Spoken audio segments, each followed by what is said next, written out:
Celluloid Junkie.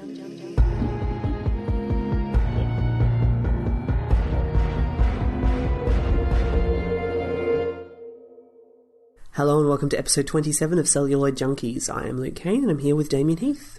Hello. How are you? I'm very good. I hope you're all wearing your corsets because this month we are embarking on a school excursion to a geological marvel in the heart of the Australian outback, where we shall take tea and cake before returning sharply at 8 o'clock. Don't wander too far off from the group and I'm sure nothing will go wrong. Will it, Damien? Nothing should go wrong. This day will be a dream. But a dream within a dream. A dream within a dream, within a dream of a dream. Let's get into Peter Weir's 1975 esoteric mystery Picnic at Hanging Rock. What we see and what we seem are but a dream within a dream.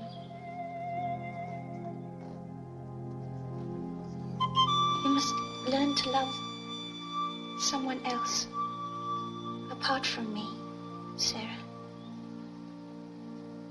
I won't be here much longer.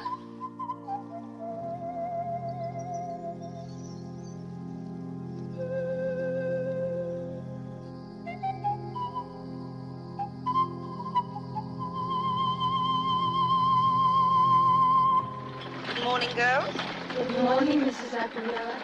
Well, young ladies, we are indeed fortunate in the weather for our picnic to Hanging Rock. I have instructed Mademoiselle that as the day is likely to be warm, you may remove your gloves once the drag has passed through Wood End. You will partake of luncheon at the picnic grounds near the rock. Once again, let me remind you, the rock itself is extremely dangerous. You are therefore forbidden any tomboy foolishness in the matter of exploration, even on the lower slopes. –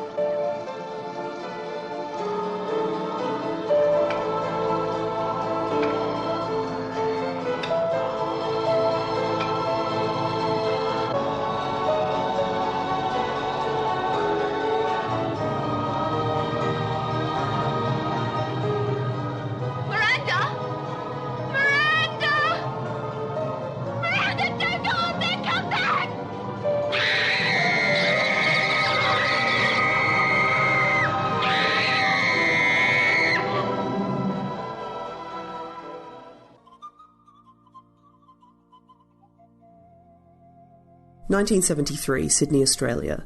TV actress and broadcaster Patricia Lovell is looking to break into the film industry. As an anchorwoman on a Sydney morning show, she meets promising film director Peter Weir. Around the same time, she also reads and is entranced by Joan Lindsay's 1967 mystery novel, Picnic at Hanging Rock.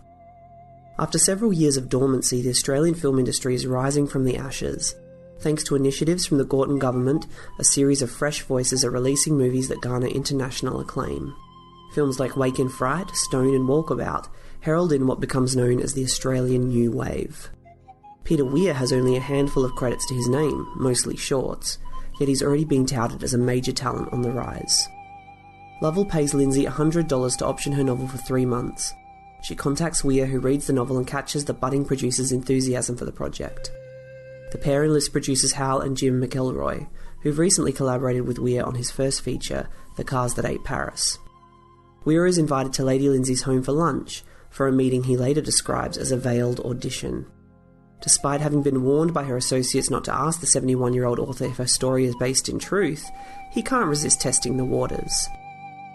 Joan Lindsay tenses before politely requesting that he never ask that question again. Lovell raises the $440,000 budget through state and federal government-funded film corporations, British Empire Films and a number of private investors. An exhaustive casting process begins, with Weir carefully selecting girls who possess the right mix of innocence and purity. The production arrives at Martindale Hall to shoot the college scenes, fittingly enough, on February 14th, 1975. The shoot lasts 6 weeks, 6 days a week in South Australia and Victoria. A major casting switch is made when Weir discovers that Ingrid Mason doesn't have the right quality for the critical role of Miranda, and he replaces her with Anne-Louise Lambert. Mason is convinced by Lovell to stay on the production in a smaller role. For the part of Mrs. Appleyard, Rachel Roberts is flown down on short notice after Vivian Merchant, who was originally cast, is struck down by illness on her way to Australia. When the production moves to the Rock, several of the crew report strange occurrences, including pieces of equipment that disappear and watches that stop working. Joan Lindsay visits the set.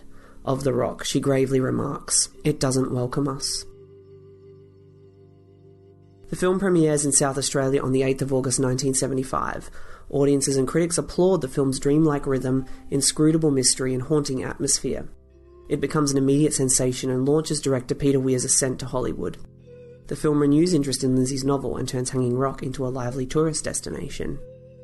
In December of 1984, Joan Lindsay goes to her grave without ever revealing the secrets of Hanging Rock. To this day, many Australians erroneously believe the novel and film recount an actual disappearance, making the story behind the story as maddening as the story itself. I like how intense she was about, whether she was going to reveal if it was based on a true story. Well, all of the papers at the time suggest that it wasn't. She just wanted to keep that myth up. It was obviously her intention from the very beginning.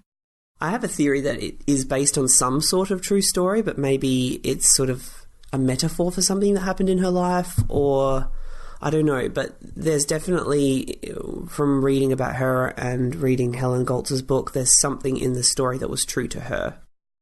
I don't know what it is. I'm sure there was, because it sounds like she was a bit loopy at times. She had a very kind of idiosyncratic view of life and time and the world. Mm. She was a really interesting lady. It's amazing that she wrote this story when she was 70. Mm. Well, a bit younger than that. Would have been early 60s. Yeah. Yeah. So, Damien, tell me about your first experience with Picnic and what you think overall of the film. It took me a long time to get around to watching Picnic at Hanging Rock. I think I only watched it properly for the first time last year, and I thought it was very good. I think I gave it 4 stars. It's grown on me since then, and I really like it now, or maybe I even love it after doing the research for this episode. I was the same. I didn't come to it for ages. I reckon I was about 25 when I saw it. I think I saw it before you. You'd say, I only watched it properly last year, so yeah, you obviously did. Yeah, no, I've seen it maybe 7 or 8 years ago. Well, congratulations. When I watched it, it became my favourite Australian film straight away and kind of left all the competition in the dust. But I'd avoided it for many years, and I think I was sort of put off by the clips I'd seen and the jacket art. I thought, no. And that's unlike you, because you're really into period films. But it didn't look like a standard period film. It looked like a bunch of girls kind of swanning around in white frocks, kind of speaking really abstractly and esoterically about things. And I thought, it's probably going to be one of those films that's really sort of puts style over substance and is just kind of, turns its nose up at plot. And I love plot. And there was also, that terrifying incident you had at a picnic that time. So let's move on from there. I did not have a terrifying incident at a picnic. Yeah, I'm sure you were at a picnic one time and a bird swooped you or something. Well, picnics are pretty horrific. Just the idea of picnics are horrific in themselves. Yeah. But when I finally sat down and watched it, I absolutely loved it. I was so surprised that it was a genuine story, mystery, and I loved the horror of it. I think it's such a horrific movie in parts.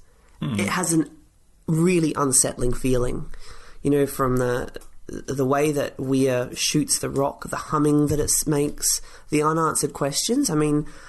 Real horror is in the unknown, and this whole story is about not knowing.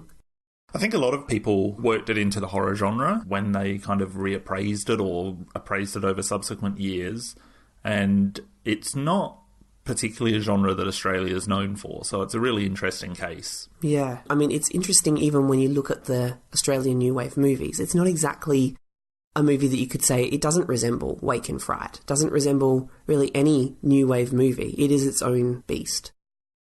And a lot of those Australian New Wave movies did have some kind of element of horror to them. There were the kind of outright horror ones like Razorback and a lot of the Ozploitation stuff, but even Wake and Fright definitely is, like they say, it's like a nightmare. Oh, it is, but it's a totally different feeling. Yeah. How would you characterise Australian New Wave? So Australian New Wave's basically a period of filmmaking, and a lot of really great filmmakers who went on to work in Hollywood and elsewhere came out of the Australian New Wave. But it was, as you said, I think it was John Gorton, the Liberal Prime Minister, and then Gough Whitlam after that really started injecting some money. Yeah, so I read that there was a period in the 60s where for about 6 or 7 years we did not make one feature film. Yeah, I don't know if it was that low. Cinema admissions in 1928 was 187 million, which is a lot. That's about 30 films per person. So you're talking about films that Australians saw that weren't Australian films? No, I'm talking about the number of times that people in Australia went to the cinema. That's what I mean. Was 187 million, or about 30 times per person in 1928. But the bulk of those films would not be Australian films. That's right, yeah. In the 1930s, that dropped quickly thanks to the Depression, and then it kind of rebounded in the 1940s and into the 50s after the end of World War II, and then, of course, television came along. And so cinema admissions started dropping. And a lot of these Australian production companies that were, I guess, previously producing a minimum number of films, they were bought out by UK or US-owned companies. Oh, right. And those companies had absolutely no interest in producing Australian films. So what they would do is they would just use all of the cinemas that they owned and all of the kind of network of movie making to get their films produced outside of Australia into Australia. And that's why I think it was 1969 there was pretty much nothing. In 1969 there was 47 million admissions to cinemas, which was about 4 per person, and that was down from 30 per person 40 years before. So it's a huge drop. That average hasn't changed much. We average about 4 films per person now. In a year? Each year. What? Yeah, are you telling me that people go to the cinema 4 times a year? On average. That's crazy. What's wrong with people? There's tons of people who don't go to the cinema at all. Yeah, but they're just deranged, aren't they? Well, I don't disagree with you. There's an article that I found, the Sydney Morning Herald. They had a film critic named Keith Connolly at the time, and he wrote an article for the New York Times in 1981. It was kind of looking back at the Australian New Wave. And he said that production of feature films was near zero in 1969. And he said, the so-called Australian New Wave is one of volume, with feature production swelling to an annual average of 20 films during the later 1970s. After World War II, the distributors lost complete interest in financing and screening Australian films, and this was the principal cause of a 20-year hiatus when feature production dwindled to virtually nothing. And he also pointed out, I'm not sure if it was him or if I found this out somewhere else, that in the first 15 years of the New Wave, which generally is kind of talked about as going about 20 years long, so from 1970 to 1985, almost 400 Australian films were made, so in that 15 years, and that was more than had been made in the entire history of Australian cinema up to that point. And Australian New Wave was the first time that Australian movies carried over to the international market. It really was, and it was also the first time that we started looking at things in a less kind of jocular manner, and we looked at things a little bit more seriously. Certainly the first time that Indigenous Australians were characterised with meaning and depth, and that was really important. Directors like Peter Weir and the other directors at that time who sort of came out from that school that had been funded by the government, they were very clever in that they understood the fascination Australia held for non-Australians and other nations, particularly Western nations, and they were able to tap into that. A lot of non-Australian filmgoers, they think of Australia as sort of the arse end of the world. And they think that, you know, we're surrounded by rugged bush and very cruel environment and deadly creatures. And none of that's untrue. No, none of it is untrue. And also I think because we began as a penal colony, there are certain trickle-down assumptions that are made about Australian attitudes and behaviours. It's almost like there's more of a fuck-off or an unruliness to Australian people that you wouldn't necessarily find in other developed first world nations. You know, you think of the British archetype or the American archetype as being far more uptight than Australians are, and so we get all of that in this Australian New Wave movement. There's a very casual, loose feeling towards sex. It's a very unsexy sex. And it's also a lot of horror, a lot of grimness, a lot of what isn't said. I mean, Wake and Fright is really about how casually one man slips into living like a barbarian. You know, he goes from being an English teacher with collared shirt and, you know, to someone who's having drunk sex with a man because they're basically just horny cavemen, you know, and like shooting kangaroos and watching them bleed to death. We also have something completely different than pretty much any other country on Earth. I'm not sure if Russia has this as well, but we have such a huge concentration of people in our major cities along the coastlines and next to no one living anywhere else. And we have a country that's as big or bigger than the United States, which has 350 going on 400 million people, and we have 25 million people in that same space. It'd be like, I don't know, over 99% of Australia is uninhabited because it's pretty much uninhabitable. Even today, crossing through the outback has so many dangers. So many people go missing out there. So many crazy things happen out there. And it's easy to see, like in Wake and Fright, how you could be stuck in that kind of situation and that kind of environment. The films that carried over really weren't interested in our urban storytelling because it too closely resembled a drama that could be set anywhere. That's what right. they wanted were films like Wolf Creek, Picnic at Hanging Rock, Wake and Fright, films that were set in the rugged outback in this alien landscape. Well, have you never watched Walkabout?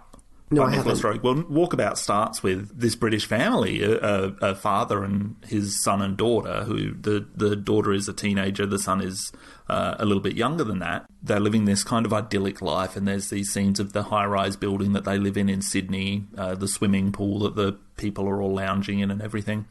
Anyway, he takes his kids and he drives out to the outback and he attempts to kill them. And they escape, and that's how the story starts. It's just kind of that opening kind of sequence of Walkabout signifies so much of what the Australian New Wave is kind of about that kind of dichotomy between the city and the country that would be so pronounced and, you know, to be honest, still is. Now, my parents are out there kind of travelling around the country right now. They kind of really enjoy all of that stuff. It's a bit of a foreign world to me, even though I grew up in the country. I don't know anything about the Australian bush or country life. I hope your parents don't run into Mick Taylor. Well, yeah, so do I. So, I mean, Australian New Wave ultimately evolved, or maybe perhaps devolved, into Ozploitation cinema, which was essentially the crystallisation of a lot of these formative ideas that had been set up in the kind of Australian New Wave idea of, you know, the landscape being alien and threatening. If you look at the antagonists of the films, like the pig in Razorback or Mick Taylor in Wolf Creek, they're almost indivisible from the landscape itself. You know, they're of the earth. They're byproducts of the earth. Well, it feels like even with Mick Taylor and Wolf Creek, those people have intruded into this lair of his that's been around for hundreds of years. He doesn't only own the bush, he kind of is the bush. Yeah. And the boar is the same. So it's this idea of, you know, that there are these threatening things that will come out and gobble you up in this eerie, vast land that's too wild to govern and sort of too alien to fully comprehend. Somewhere in the Australian outback, he's waiting. Razorback. I mean, it was bizarre that they went with those Ozploitation movies, but I guess they were cheap to produce and they raked in a lot of money. Ozploitation really started around the early 80s, maybe the turn of the decade there. And that ties in with when the slasher movie was becoming really big in the United States as well. Yeah, although I did love Razorback and Wolf Creek. Yeah, Wolf Creek's kind of, I guess, in keeping with Ozploitation films. Oh, I would say it is. Paul Burns, who is the current, or at least recent, Sydney Morning Herald film writer, and he wrote in 2015 that many people saw in Picnic an Australian film manifesto. We look and sound different and we see things differently to you in the old world. It makes no sense as narrative and never tries to. It has no love for the concrete. It attempted to establish a poetics of our landscape that was unlike anything before, mystical, impenetrable, non-human. It is all about seeing and feeling rather than knowing. That was its breakthrough. Picnic put artistic Australian film on the map in places that mattered like Cannes and New York and London. Yeah, and it's lucky that we have some really great actors that have kind of made it big internationally. So Cate Blanchett will come back and do Little Fish. Nicole Kidman will come back and do Strangerland. It's great that we have a lot of actors out there that are really loyal to Australia and love Australia. Was Nicole Kidman in Australia? Yeah, she was. So Nicole Kidman and Russell Crowe were in that? Hugh Jackman. Hugh Jackman. Nicole Kidman's come back a few times. Yeah. Cate Blanchett, not as much, but she did a lot of work on the Sydney stage. She did. We went and saw her. In Gross und Klein. You took a photo and then they told you off. Security came straight up to me, didn't they? I need to see you delete that. Oh, yeah. Why couldn't you just enjoy the play, Jamie? Why do you have to get out your phone and make a big hoo-ha? Oh, you know, I just want to get on all the socials.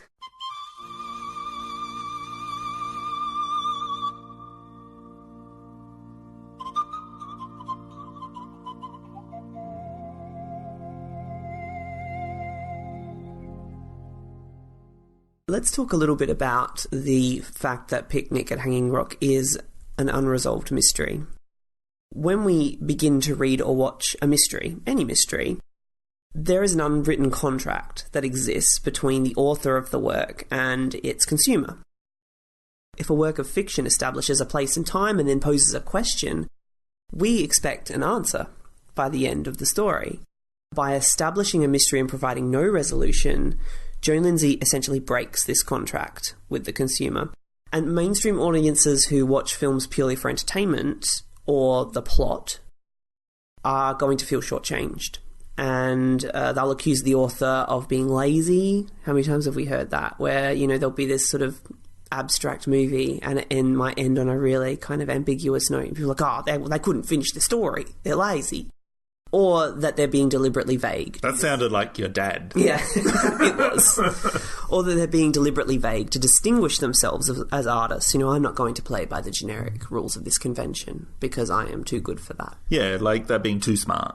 Yeah. Yeah. In a book, you're going to accept it better than a film, only because a book attracts a certain kind of person. Not many people read books.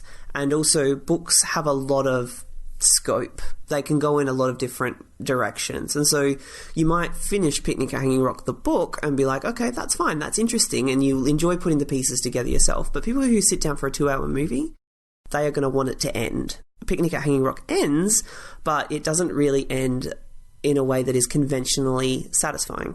And it also ends in a way that leaves it open. And if you leave something open, it kind of feels unfinished. Weir negates this by making his movie about something other than the disappearance. In the final analysis, Picnic at Hanging Rock is only superficially about a disappearance. I think it's far more interested in the mythology of the land, the war of nature versus civilization, ambiguous loss, which we're going to talk about a little later, and the course of female sexuality. Not the course of female sexuality, and of course. Yeah, I was wondering where we were going to go with that. What the hell They start at age 6. What do you think? Do you watch Picnic and feel frustrated? No, not at all. This is where I get to bring up one of my favourite movies. Okay. That doesn't have a clear ending. Can I guess what it is?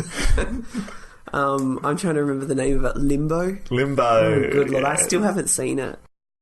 Didn't we watch it? I thought we watched it. Nah. Okay, so John Sayles' 1999 thriller Limbo, which starred David Strathairn and Mary Elizabeth Mastrantonio.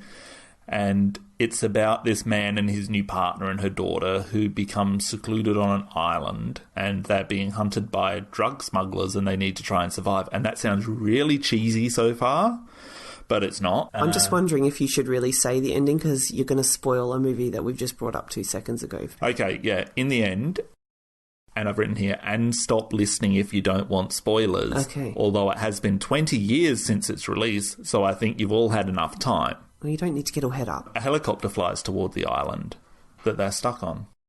Is it there to save them? Have they been found by the drug smugglers? Who knows, because the credits roll. We're left in limbo. So one reviewer hated this ending so much that he said he was cheated by a complete and total cop-out finale. Picnic kind of leaves us with that feeling that Limbo would leave us with 25 years later. We are so invested in the story up until that point that we really want answers, but we're not really given any. And a lot of people who don't gel with watching 2 hours of cinema will feel cheated, as though they need everything kind of sewn up in a neat little package. But if the film is worth your time, then you'll kind of accept these ambiguities, and in fact, I think, for me, they elevate the material. The film is obviously about more than the mystery. What would you say ultimately it's about? Because it's a film that could really be seen or perceived in a multitude of different ways. I would say it's about the course of young girls' sexuality. No, really, what do you think it's about? Could you stop creaking in your chair? Well, my chair creaks. That is not going to be fun for our listeners. Have you got any WD-40? We should swap seats because I'm very still when I record. Do you want to swap seats? No, I just want you to stop creaking. Okay. What do I think the film is about? Well, the film is obviously about this disappearance, but that is the way of telling this story about a lack of understanding about nature and our culture by white people. I'm not sure how much of a, if any, relationship Joan Lindsay had with Aborigines. I don't know of any. No. I haven't read her autobiography, but I don't know of any. That's what I take from the movie, mostly. So you think it's about the displacement of the Indigenous people? No, I don't think it's necessarily about the displacement of Indigenous people. I think it's about the reverse effect of that and the way that British settlers come in and conquer this land. And they take over and they knock stuff down and build big apartment buildings and all of this kind of stuff. They civilise this uncivilised society and this uncivilised land, and they're unable to do that.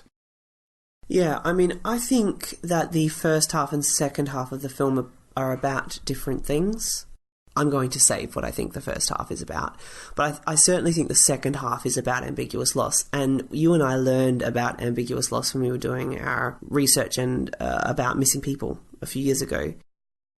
You know that that's a loss that occurs without closure or understanding, and so it essentially freezes the grieving process, because grieving for the person who's lost or missing would feel like you're betraying them or giving up on them, and so you don't do that. Ambiguous loss is not limited to missing people.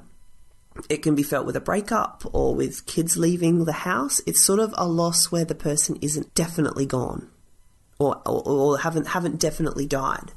It was a term coined by Dr. Pauline Boss, and she did a lot of research and work into it and released several books about it.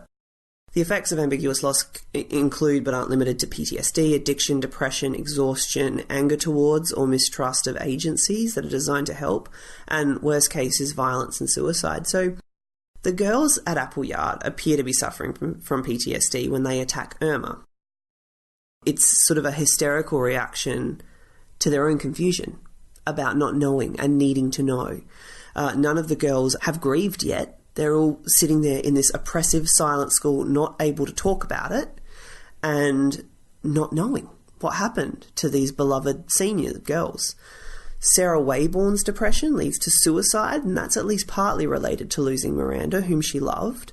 Mrs. Appleyard, at the very end, there's an indication that she's going to become an alcoholic. Michael Fitzpatrick's frustration escalates to the point where he returns to the Rock and is found dehydrated and immobile by Albert, who saves him. So there is, with missing people, a lot of their loved ones, they desperately campaign for answers, and they go to the ends of the earth. They drive themselves almost to near psychosis looking for answers, because it's just maddening not knowing. And we see that coming out with Michael. I think the second half of the film is really about the snowball effect of their absence and how not knowing begins to destroy everybody in different ways. And certainly even goes as far as destroying the establishment. Well, yeah, because, all the girls don't return. There's this stigma on the school afterwards. Newspapers all over the world have headlined our morbid affair, Miss Lumley. You realise that, I suppose. The 3 who have been withdrawn, plus the 3 still missing on the Rock. 2, Mrs. Appleyard. Only 2 now. I'm quite sure Irma will be coming back. That makes 6, Miss Lumley.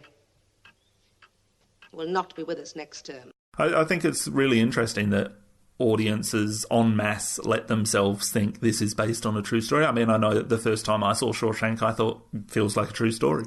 My mum always told me that Picnic at Hanging Rock was based on a true story. Right. And I believed it until I suppose I really kind of fell in love with the movie a few years ago and read into it.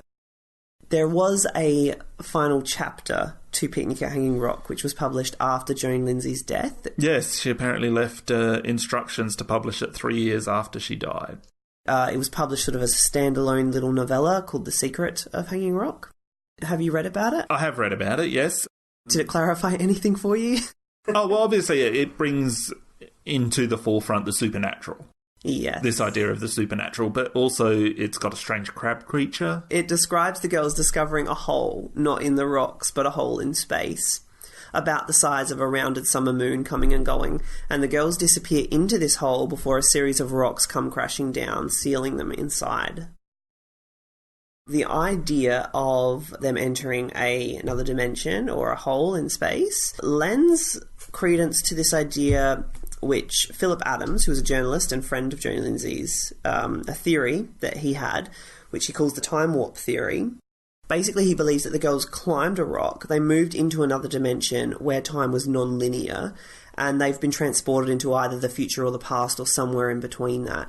And there is quite a bit of evidence in the book and the film to support this theory. You know the part in the film where Marion looks down from the rock and she sees a group of people sitting? That's right, yeah. And she gives this speech. A surprising number of human beings are without purpose. Though it is probable they are performing some function unknown to themselves. The theory would be that the people she sees are actually the search party who are out looking for them and taking a break. Okay. And there's another part in the book where Irma says that she can hear the beating of drums. And we know that the next day, when the search party are looking, they're beating those drums. So it's almost this idea of they're caught in this weird place where time has no limitation. And essentially, the future and the past are all kind of merging. It would also explain why the girls' bodies are never found, despite exhaustive searches. The other thing that you really can't ignore about Picnic is that it is obsessed with clocks and durations. Does that also kind of signify why Michael can't get past that certain point in the rock? Is that the entrance to this black hole? Possibly. I mean, it's where Irma is found. Hmm. And it's curious that she's found 8 days later, something like that, a week later. Why wasn't she found during these initial searches? From what I read in the movie, nobody got up that high. Nobody could. Michael got stopped. Yeah, But then how did he get that cloth from her? Yeah. So Mrs. Appleyard's office is always silent but for the ticking of a wall clock, which inexplicably stops in the final frames of the last scene. That's the last thing Peter Weir leaves us with, is this idea of the clock stopping. You can almost find a reference to time in every scene. It's abnormally obsessed with time. I won't be here much longer. On which you will be required to write a brief essay on Monday morning. I shall expect you back, Miss McCraw and Mademoiselle, at about 8. Thousands of years old. 1,000,000 years old, Mr. Hussey, or thereabouts. Devil of a long time, anyway. Only 1,000,000 years ago. Must be all of 350 million years old. Can't be more than midday. I thought it was a little early for lunch myself. They always allow an hour longer than it takes to get it. I expect you to be word perfect when I send Miss Lumley in half an hour. Blowed up my watch hasn't stopped. Dead on 12 o'clock. You wouldn't have the time, I suppose, miss?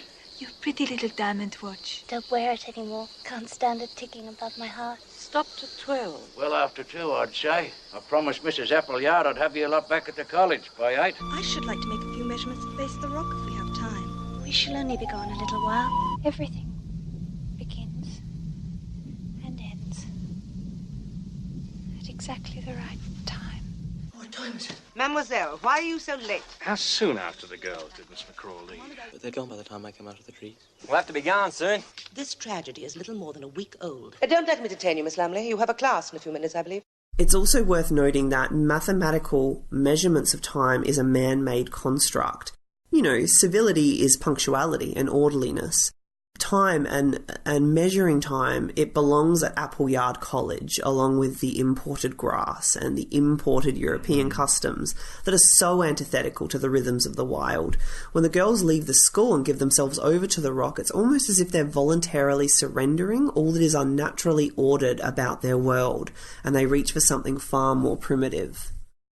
Peter Weir exacerbates this idea of time being nonlinear with these slow motion shots and superimposed imagery as if, things are happening at the same time.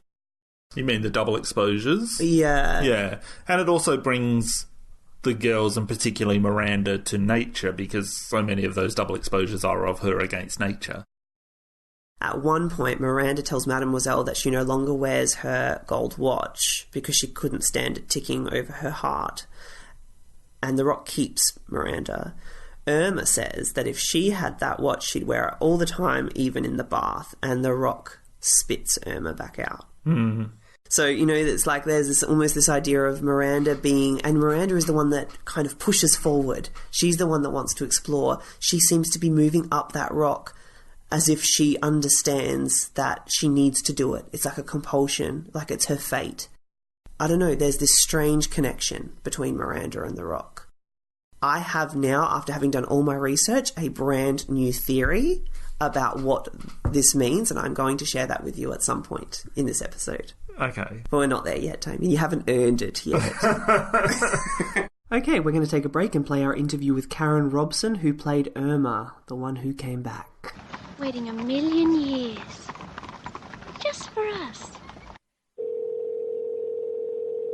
Thank you so much for speaking with us. I know that you don't give a lot of interviews about the film, so I really appreciate it.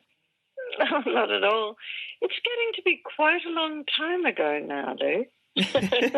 It is, but my goodness, the power of the film is as immediate as ever. It's true. It lasts. So you guys are in South Australia, right? That's right, yeah. And what is your podcast about, film only, or? Well, we pick a film that we love from basically can be any film, and we just sort of look at it from an analytical and production perspective and discuss it and have guests on and I guess just try to get to the marrow of the movie. Right.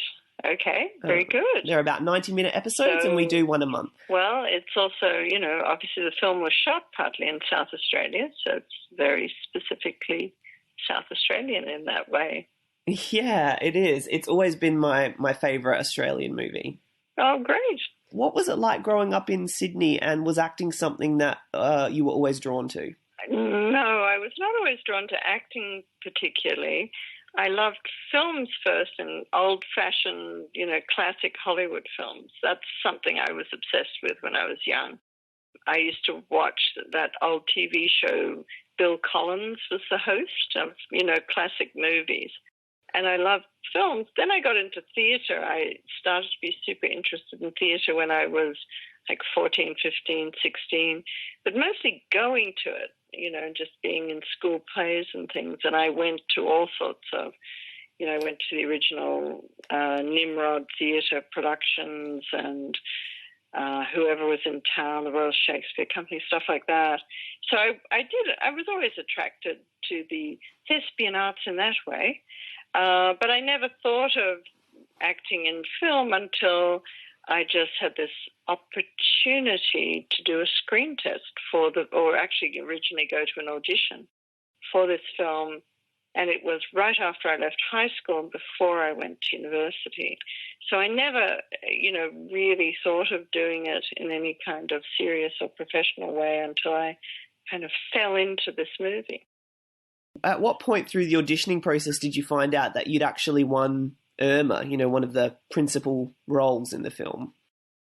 I was suggested specifically for that role by Martin Sharp, who was a visual consultant, or became a visual consultant on the film. He was represented by Hilary Lindstedt, who was, I guess, his agent in his commercial endeavors. I mean, he was an artist, but he also did graphic art and stuff like that. And she was doing the casting for the film. So he knew me, and he specifically thought I would be right for that role. So I actually auditioned for that role. Then they had me do a screen test, so that was when I knew that I might even have a chance. And then I got the role. So it was really surreal for me. I bet. Had you read the novel before you kind of were into the film, or did you ever read it? Yes, no, I did read that. I had not read the novel when the possibility came up, but I read the novel before I went to the audition. And I was just fascinated. It was just such a fabulous, mysterious story. And there's a lot of Irma in the novel and a lot in the film, but the novel, I guess, must have helped inform the character enormously for you.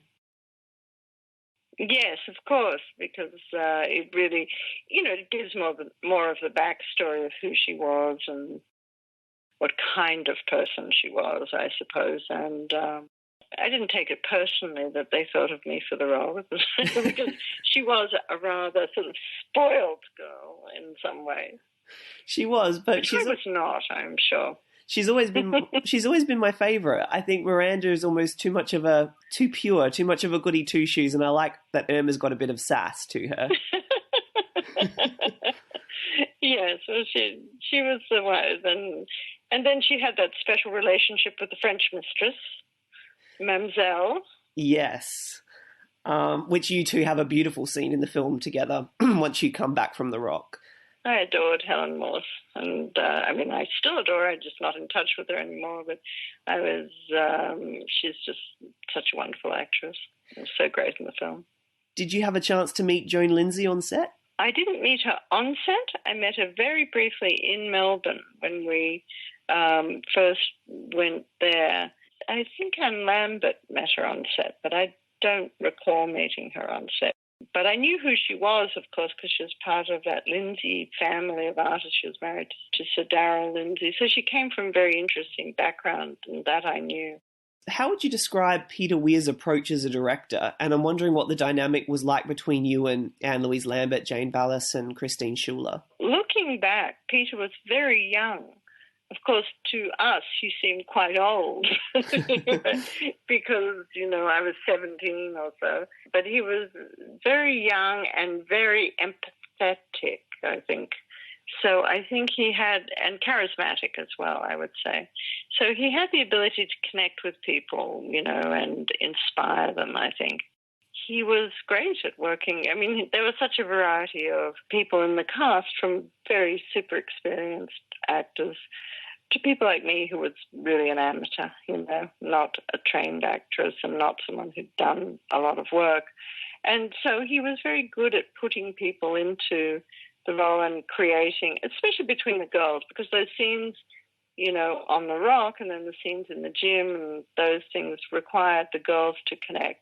And I think that he was very good at creating that. And of course, like all films, it was shot out of sequence, So the scenes in the Rock were done before the scenes when they're leaving the school and that take place at the school, which are all done in South Australia. So he was great at that. As far as the dynamic between the girls, Anne was a little older. She was probably 19. But she was a professional actress and had been in the business for a while. Jane Ballas was also a professional actress, and I suppose you know that she died tragically very young of breast cancer, which is very sad. So, her role was so ethereal and off with the pixies a bit, as it were. There was a little more distance between her and the other girls, but not in a bad way, just more that she was more sophisticated and, had been in the business for a while. Peter was good at creating. For example, in the gymnasium scene, when I come back to see everyone, he did a lot of improvisational kind of games before those scenes, like nursery rhyme games and stuff, that created that weird feeling between the girls. I don't know if that answers your question at all. It does. It's so interesting. And I had to ask you about that gym scene because she starts out very childlike and very innocent. But then when she returns in that red coat, there's this unspoken transition that she's made from girl to woman. And yes. I was just wondering how you managed to convey that so wordlessly yet so precisely, because it's also in your manner and your bearing. It really is extraordinary to watch. Oh, thank you. But I think a lot, the costume helped, I think the costumes are very important in the film in that way. And that red cape and that decision to create that kind of imperious cape and look were very important. But the whole idea of who she was and who she became and what happened on the Rock and what happened, when she was discovered, and that break with Michael that just didn't work out for her. I think she just made a complete decision, to leave childhood behind, and that she was headed back to Europe and with her family and a different life. But that scene was quite something to shoot. It was quite terrifying, actually. My favorite part of it is when we cut to Margaret Nelson, Sarah, strapped to that posture improver. Horrifying. That was that kind of sadistic side of what was, Victorian and what was going on in that school, I think. You mentioned Martin Sharp earlier, and by all accounts, he was quite obsessed with this story and this film. He was. I'm sorry, he's passed away. A very obsessive person. He later became obsessed with Luna Park and the fire that occurred there. And so he was, he was inclined to be obsessive, in a creative and artistic fashion. But, he certainly brought a layer of depth to Peter's thinking about the film from a visual point of view that was, I think, helpful. What do you remember? He created, for example, the album, Valentine's Day album that you see Sarah looking at. He created some of those things using Victorian decals and greeting cards. It was a whole weird sticker culture before stickers, where they had those beautiful, I don't know if decals really the right word, but, they were sort of like multicolored images, and people put them in scrapbooks and stuff, and he created these sort of real, I don't know what happened to that album, work of art, in almost a surreal way. And so those things, I think, just created, part of the visual poetry of the film. What do you remember about Rachel Roberts? That's an interesting question. I remember going to the Siebel Townhouse in Sydney with Peter and Martin Sharp to meet Rachel Roberts when she arrived. Why, I do not know. But I remember going to meet her and she was quite imperious and a little bit terrifying. And so I didn't have that much interaction with her. She came on late in the picture. The role was supposed to be played by Vivian Merchant, Harold Pinter's ex-wife. It was just one of those, I believe she committed suicide. And then Rachel Roberts was hired, who was a great choice too, I think. And then Rachel Roberts ended up committing suicide. Yes, it's one of those things that people who are great fans of the film add up all those things and go. And of course, she, it is implied she does the same in the film. It's a bit spooky, I agree. I cannot explain it. I do remember she had a boyfriend called Valentine too at the time, which everyone thought was kind of weird. So yes, we're into those conspiracy theories or whatever they are, but still. She was great. I mean, she was just amazing. Yeah, I imagine though, because you were, 17 when this film was shot? Yes, 17. So meeting... Yep, I had just finished high school. Wow. It was shot in February, and I guess I had just finished high school in December. So it was unbelievably exciting, and it changed my life, the being in this film and what happened to the film, and just my perception on what was possible from life, I think, changed from being in it. And it is funny when people ask me about it and looking back, because I do remember it very clearly in many ways, but, now I'm an entertainment lawyer and I've been in the film business for years and years and years, and from a business side, sometimes I find some piece of information like the film was shown at the Cannes Film Festival, whatever it was. I go, really? Was it? I didn't realize it, because I wouldn't have known what that was. Yes. Do you remember what your impressions were of The Rock? The Rock is a mysterious place. It appears to have some kind of force field. How much of it was already inculcated in from the script and the idea and whatever, and my own, is hard to say, but it really was. It had a power. It is sort of just sticks up out of the landscape, and it had those different caverns, and what is reflected in the film is how you feel it, I think, when you're there. I haven't been back, actually. I must do that sometime.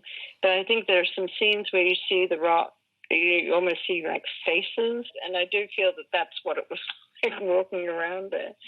Part of it was probably my imagination, but I do remember it as being a very, it was more like it had a force field when you were there. What was it like after the film came out? What do you remember about sort of the buzz? And because, I mean, it was pretty successful right off the bat, wasn't it? Certainly in Australia and in other countries. I remember going to the premiere, and that was incredibly exciting. And I remember doing press for it. I remember having a photo session, I think with Helen or something, for like the cover of some magazine, like New Idea or Women's Weekly or something or other. And so there was stuff like that was all completely, foreign to me and very exciting. It also did quite well overseas. And that was, I think, one of the reasons it was such an important Australian film. My mother at the time was living in Salt Lake City, Utah, and it did show in her local cinema there, and she was astonished to go and see it there.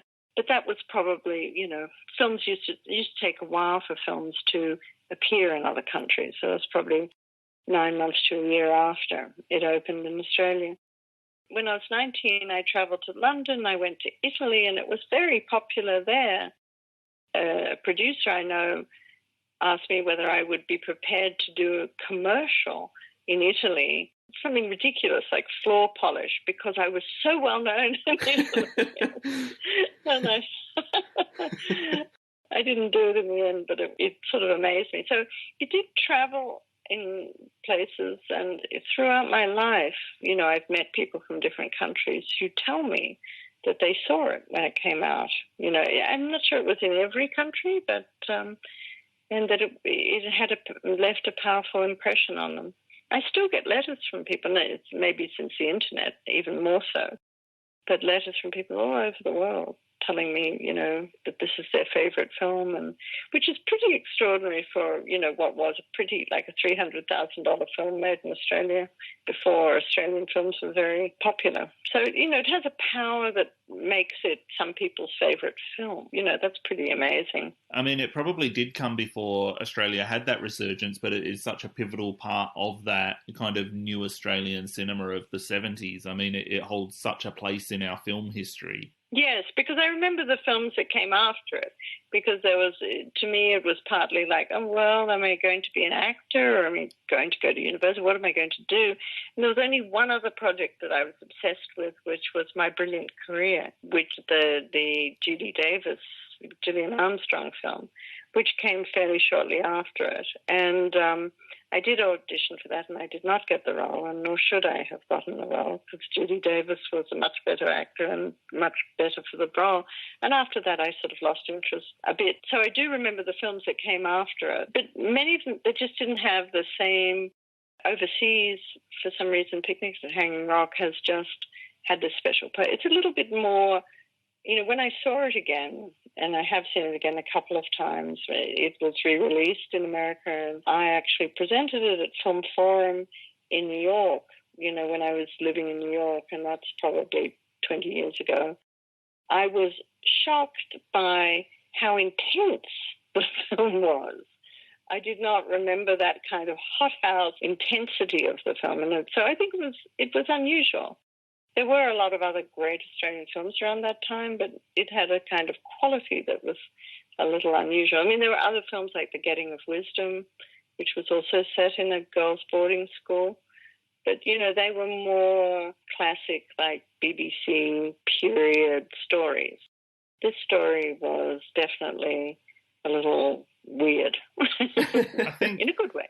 I think Australian cinema has a great tendency to be meditative, is the word that I like to use, and to take time to explore themes. And I think it's one of the great things about our cinema is that we have been able to do that. Picnic at Hanging Rock was obviously one example of that. But there's been plenty of other examples since then, and I don't think there's too many cultures that allow that. And I think it's really great that Australian cinema does allow that kind of filmmaking. Yeah, so I think one of the things that was so interesting about the film was that it was about the relationship with these transplanted people from England onto the landscape. Like, what were they doing there? Preserving these Anglo, traditions.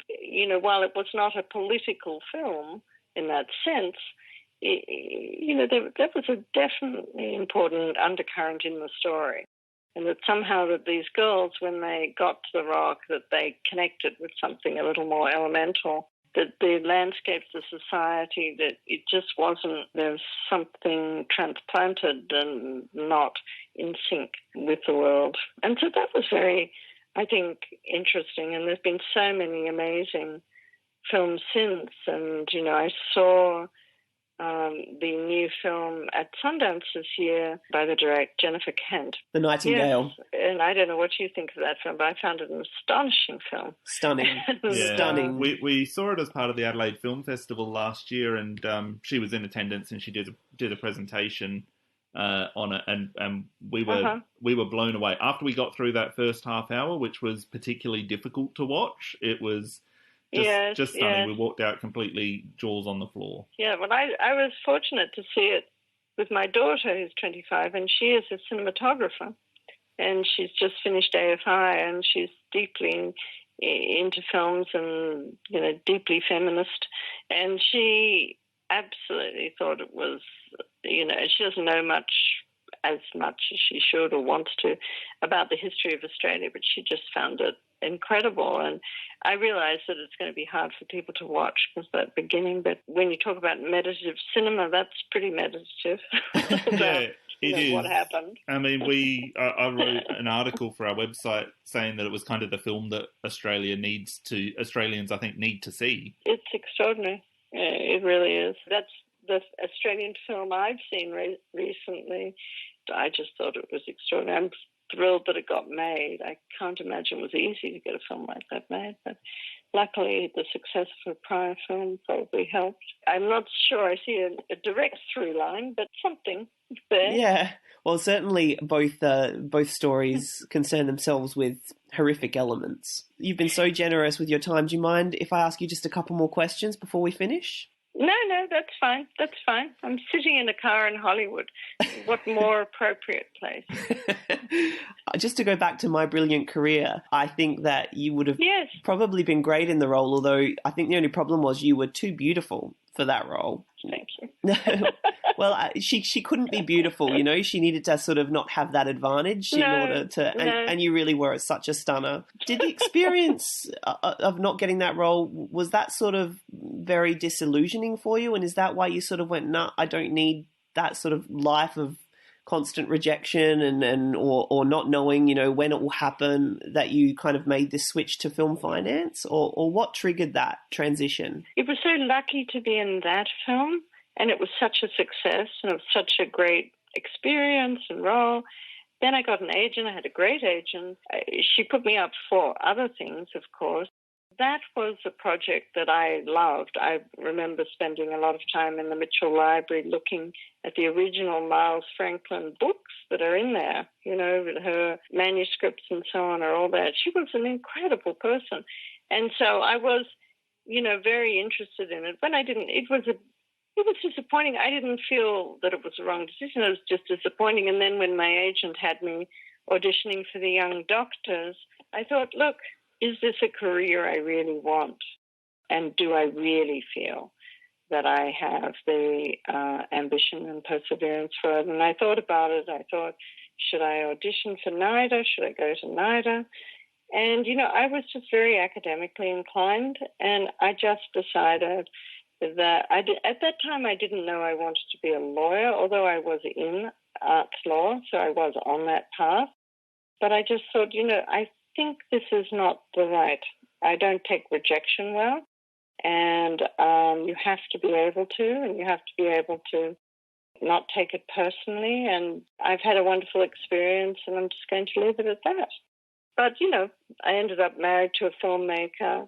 I don't appear in his films, but I help produce them, and my daughter is a cinematographer and photographer. And so I feel like, I made the right decision in the end, and I'm still very involved in the business, and I'm also the pro bono counsel for Australians in film here in LA, so I still help Australians, get their foot in the door in film and TV and meet lots of people who are coming up. So I feel like I made the right decision.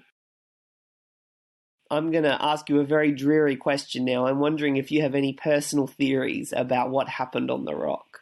Well, I used to, and then my mother sent me that chapter that Joan Lindsay published. Are you aware of that whole story with the missing chapter that was published? Yes.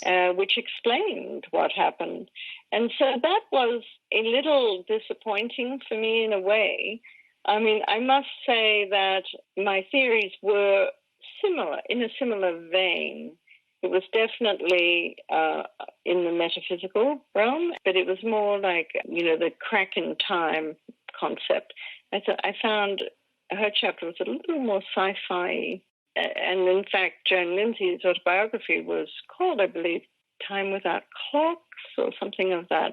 So there were a lot of hints in the film about time. And I feel that, I do think that explanation was where I went with it. I didn't have a series like the murder series and all of those ones, although they're there too and kind of fascinating. The John Jarrett character and the relationship with Michael and the fact that character was the brother of Sarah. And it's such a great script and story, Yeah. I don't know whether everything's a red herring or there really is an answer. When you see the film today, I'm sure you don't watch it very frequently, but when you do catch Not moments... regularly. No. When you do catch it, though, or when you see it, what does it mean to you today? The last time I saw it, I think it was the 40th anniversary of it, and the Australian consul in LA had a screening at her residence here outside, and they interviewed me on stage beforehand, and then I watched the film. And what was lovely about watching it in that very pleasant circumstance was it was, when you see the film, it just brought back a lot of memories of that day, what I was doing. I wasn't really watching the film. Yeah. It was more like, oh, yes, I remember, and then we went there, and then we did that, and that was amazing. And, it was more like that. I mean, the first time I saw it after many years, when I saw it at Film Forum, I really saw it as a film, and it shocked me that it was so different from how I remembered it when I first saw it. This time I was more familiar. I had seen it again, and I think maybe my daughter had watched it. And so it was more like watching old friends and seeing people and thinking about them and remembering them and so on. So it was very enjoyable, I must say. Karen, thank you so much for this. This is wonderful. I really appreciate your time. My pleasure. Actually, I will add one thing that has been interesting to me. The film is incredibly popular amongst young creative women. And my daughter, who's now 25, she says it's like people are constantly shocked when I tell them that my mother was Irma in Hanging Rock. And I go, because they all love it. And it's very, very popular with not just American, Australian, European, whatever, English in particular. And there have been many girls' boarding school type films recently in England and in France and whatever. So, it's given me some cachet with my daughter. But no, it's also given so many people something so beautiful. So, and your contribution is just wonderful. Oh, thank you so much. When are we going home?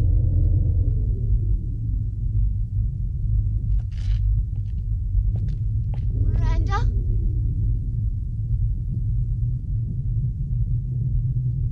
Miranda? Miranda! Miranda, don't go up there! Come back!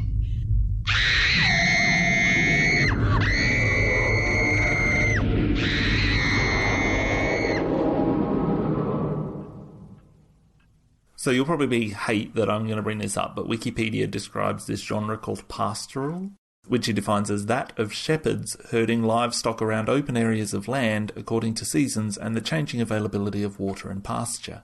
It's not a genre, that's a job. Well, it notes that this genre is common in poetry and plays and music and Hellenistic and Roman paintings. So as you can see, that's a pretty specific definition of a genre.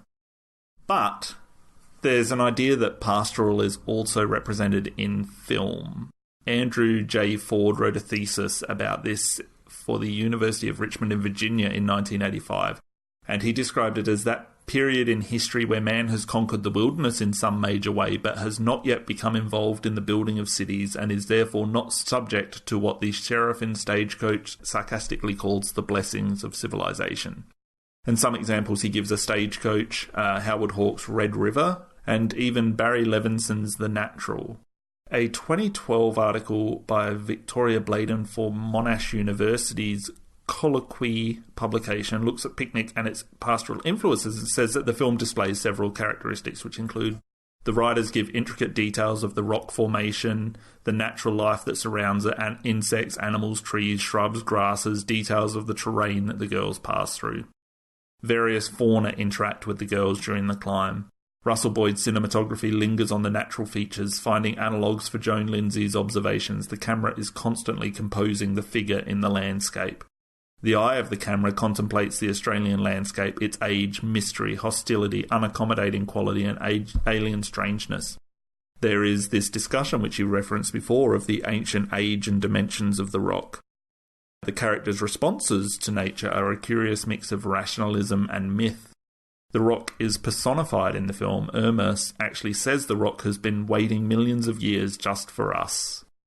And the descriptions of the rock establish its immensity, its magnitude, its gravity and size and age, which correspondingly reduce the weight and significance of the human figures about to encounter it.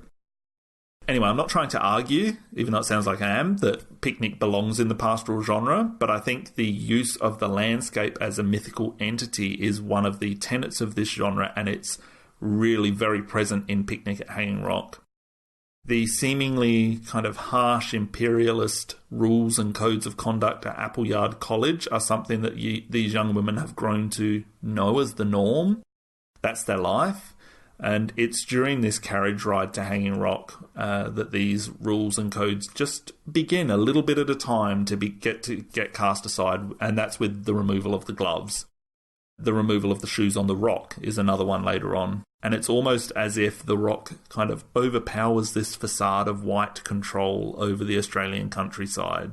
Victoria Bladen actually wrote, "The rock is a space of uncharted territory. It's not mapped or controlled, anathema to the rigours of the boarding school and the petty tyrannies of Mrs. Appleyard."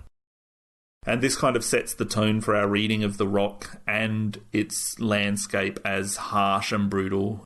As an audience, we don't really know why this happens, and as characters performing these actions, the girls give us no indication as to why they're performing them, and seemingly they have no control over what they're doing. Peter Weir definitely personifies the rock. It's another character. He literally gives it several faces. Yeah. And they all look like old men crying or sad, those faces in the rock. He also gives it a hum. Yeah.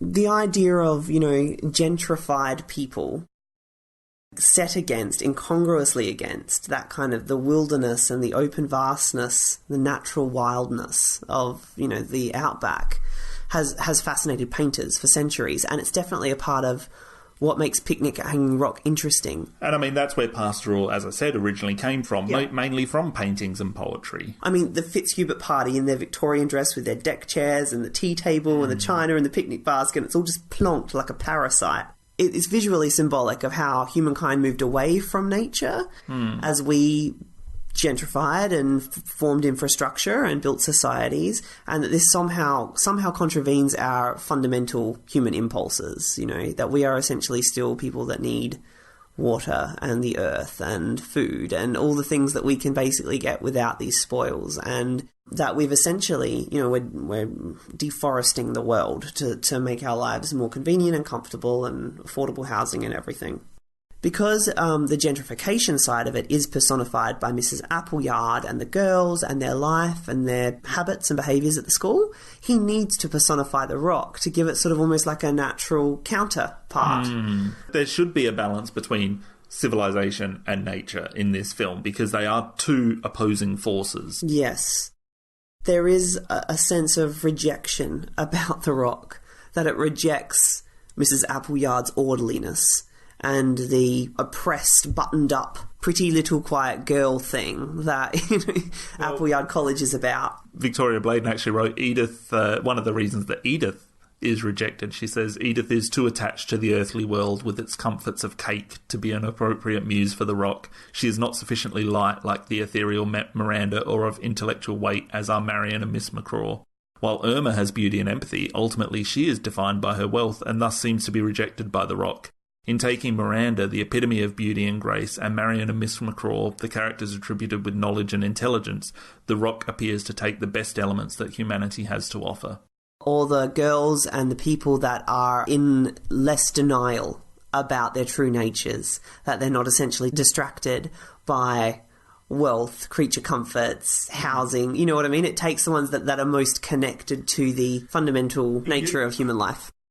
There are so many references in the book to Miranda understanding things naturally that other girls don't have the experience or the years to know yet, but that she just fundamentally understands them. And she does seem to be an older soul. There's something about her eyes and how sedate she is, how calm she is, that suggests that there's all this knowledge there. There's this just natural understanding of things. Yeah. The way I look at it is this. The bloody cop, the bloody Abbo tracker, and the bloody dog can't find. Well, no one bloody can. People have been bushed before today. And as far as I'm concerned, well, that's the stone end of it. Well, that's not the end of it as far as I'm concerned. Australian films have this ability to reference the power and importance of Indigenous Australians by the process of exclusion. I think it's no mistake that they employ an Aboriginal tracker to try to help find the girls, and that obviously leads nowhere. Even with this process of exclusion, they say so much about Indigenous culture, and I think that they say so much about Indigenous culture by saying what they say about white culture. In the case of Picnic, that white culture can't conquer this rock. The rock takes from white culture. And yet Aboriginal people had used this rock, and they had used these grounds around these areas, and it was 26,000 years before European settlers came to Australia that the area's first inhabitants were the Dja Dja Wurrung, Woiwurrung, or Wurundjeri, and Toongaroong tribes. And there's some butchery of some names for you, it's horrible, people. Sorry. And they continue to maintain these cultural and spiritual connections with what they knew as Nyanalong. There's a Yorta Yorta tribe, Indigenous theatre producer, so Yorta Yorta was just north of this area, and he says the mystique and spiritual essence of the rock has contributed to the story of our dreaming which binds my people to our creator spirits and country. And the British Telegraph said that the site was used for sacred ceremonies and initiations, however they avoided venturing to the rock summit which they believed to be inhabited by evil spirits. And obviously white people, they don't avoid venturing to the peak, and that brings about their undoing. Their arrogance. Well, it is kind of arrogance, yeah. I did read somewhere that people go to Hanging Rock, and they just yell, Miranda, Miranda, where are you, Miranda? And a lot of Indigenous Australians are saying, well, the Rock is actually a really significant place for us, and a lot of genocide happened there. Mm-hmm. Real people died there or went missing. No, that's right. But all white people can do is go up to the Rock and mourn a fictional character. I mean, look, this is something that comes across in so many different cultures, and unfortunately, particularly in Australian culture, which is the whitewashing of our history. Yeah. I believe if you go to Hanging Rock, there is an exhibit that is an interactive exhibit all about the girls who went missing. Certainly we're making strides in our culture. We're doing welcome to country ceremonies so often during public events and all kinds of things like that. But unfortunately, for a lot of people, Australian history starts in the late 1700s or the 1800s or the 1900s and not BC. Nothing really happened before Federation, Damien. Exactly. Well, I think it's kind of funny that this film is set in 1900, which is that year.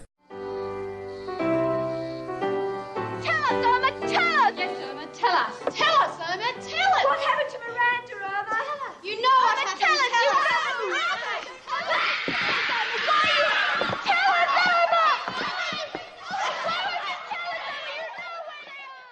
Okay, we're now going to play our interview with author Helen Goltz, who wrote the book No Picnic at Hanging Rock. So I think I told you in email that your book kept me up nights. Yeah, that's very kind of you, thanks. It had a funny review from The Australian, but The Australian always uses academics to review books, and I thought, God, it's not an academic book, it's kind of a fan book. But anyway, at the end of the day, look, it was fun to write. Their criticism was that it was too academic? No, she sort of thought there was, weaknesses in the plot and some of my arguments weren't, logical or, whatever. And I thought, well, at the end of the day, it's a fan book, it's just... Nobody really knows some of this stuff anyway, as you know from reading it. It's all very ambiguous. Well, that's right. The Australian can be a little hoity-toity anyway. Oh, yeah, look, absolutely. I wish they'd stop using academics for reviews, because most of the time these, books are sort of, for people's enjoyment. And look, yourself, it's like seeing a film. Somebody will love it, somebody will hate it. It's so subjective. Well, that's right. I have to say, though, I hadn't ever read Joan Lindsay's novel. I'd just seen the movie, and seen it to death. Yeah. But I read the novel, and then straight after that I read your book, and it was the perfect like companion piece to her novel. I loved it. So let me ask you then, just quickly, what did you think of the Foxtel remake? Oh, look, I got through about 2 episodes and thought that it had kind of drained the story of all of its artistic merit and kind of turned it into a bit more of a sort of tawdry, soapy feeling. But, I mean, what did you think? Pretty much the same. I mean, I love the actors and I, love the cinematography, the way it was shot and everything. But, like I'm a purist and I know they were trying not to do the same thing because, there was no point doing the same thing. But I just thought it lost all that spirit and charm that, that Peter Weir's had, that mystery and eeriness about it just wasn't there. And what they did to Mrs. Appleyard. Yeah. She was unrecognisable. I know. That's not a widowed, big-breasted, madam by any means, But anyway. Yeah, no, I was really disappointed. I don't even think, to be honest, that I'll keep going with it. I think I'm the same as you. I love the original too much, and all I kept doing was just kind of noticing how it was different and not just kind of losing myself in it. Yeah, I'd love to talk to someone who hadn't, wasn't attached to the original. It'd be interesting to see what they thought of it, with no bias. But yeah, we're probably too far gone to answer that one. I think most people probably, roughly our age may not have seen the original. And so I think that would definitely help with your enjoyment of it. Oh, yeah. I'm a lot older than you, but... yeah, I think, seeing it in isolation is probably the best thing, to be honest. But anyway, look, I'm all for Australian productions, but, disappointing. Yeah. Oh, look, I'm glad you agree. I would have been shattered if you thought it was brilliant. Yeah, no. When did you first see the movie? Or when did you first read the book, and then when did you first see the movie? Oh, look, I read the book decades ago. Like, it came out in 1967, so I was only, 3 then. But I must have read it sort of in my 20s or so. And the movie came out 8 years after. So I don't remember when I became a junkie, and I bought the DVD not that long ago and watched the whole thing again. And, it's funny when you watch things in like that. You know how you go back and you think, oh, this was so brilliant. Then you go back and watch it again and think, oh, okay, it was all right. Yep. So it wasn't anywhere as good as I remembered. And, of course, time's taken over. We're a lot more savvy now as well. But, yeah, I love the book. I love the book from the first read. And then, of course, I thought the movie just delivered, which is often unusual, as you know, being cellular junkies. Usually you'll read the book and the movie doesn't ever quite stand up to it. But, boy, I reckon this one did a great job of it. Yeah, I think so too. And, I mean, obviously, writing a book like this, it's, you really have to commit to your subject matter in order to be able to do it justice. So I suppose why of all the Australian films or all of any films did you decide to dedicate a book to this film?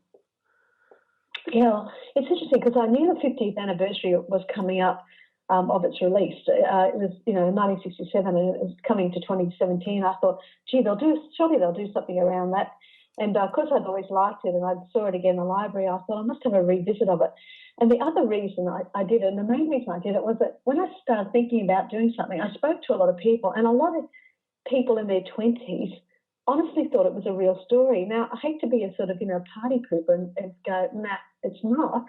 And I try not to do that in the book, to be honest, even though I've just done that now. But I was amazed how many people, because it was on school curriculums for a while, actually thought it was a true story. And, of course, that would never happen today with, the internet and everything. Everyone would just go online and have a bit of a look and look for the press clippings, which I did from, Trove. But I was amazed that she'd pull that off. I thought that was truly impressive that she'd managed to pull off that. And she never responded to that question.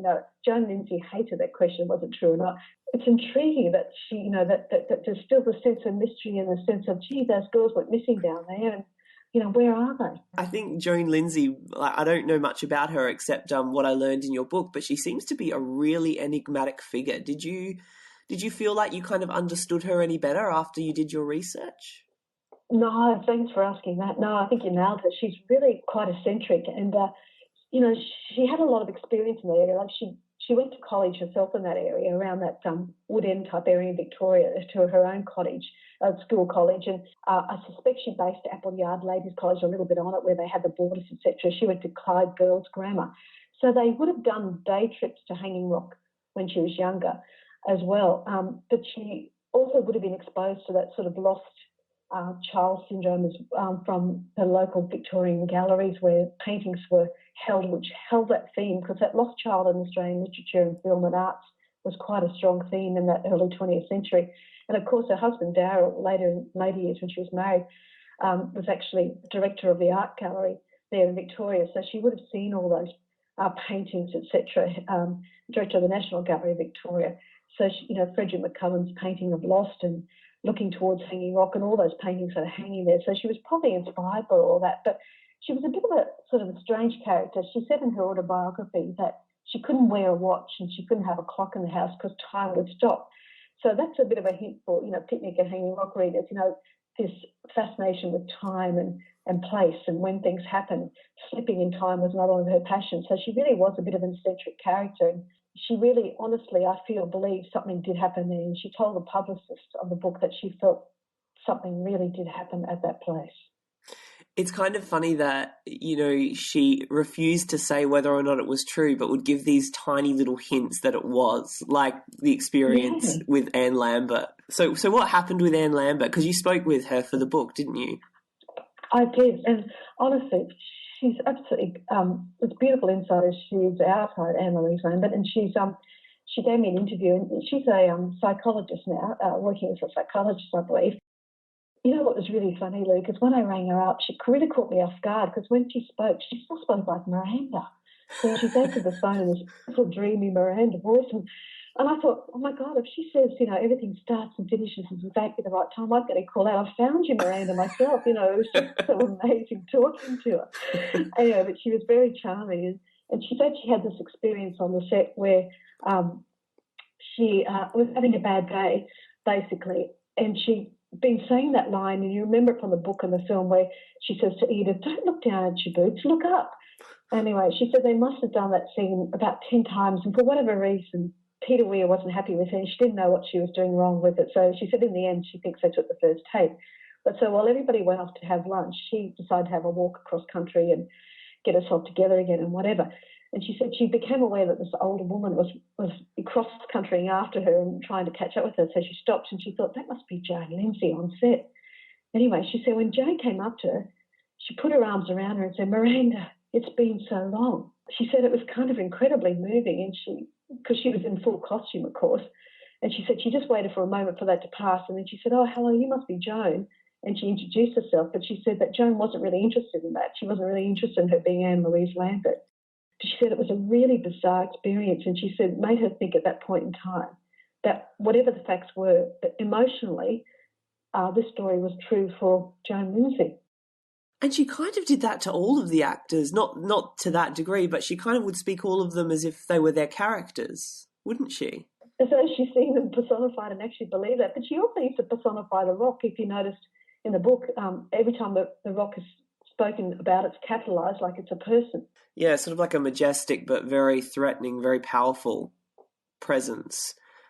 Yeah, have you been to Hanging Rock? No, I've been to Martindale Hall. It's quite eerie. You know, like it's funny though. It's closed on Christmas Day. I know that sounds weird. I went there for some reason on Christmas Day, and you don't know how you think how can you close a rock, but they close all the outer surroundings because it's a national park. So don't go on Christmas Day, but any other day of the year it's open. But yeah, I couldn't believe it. I'm saying it, so I was thinking. But I've never been to. So you've been to the actual set of the movie? Yes, I went a few years ago. Oh, wow! And it looks exactly the same.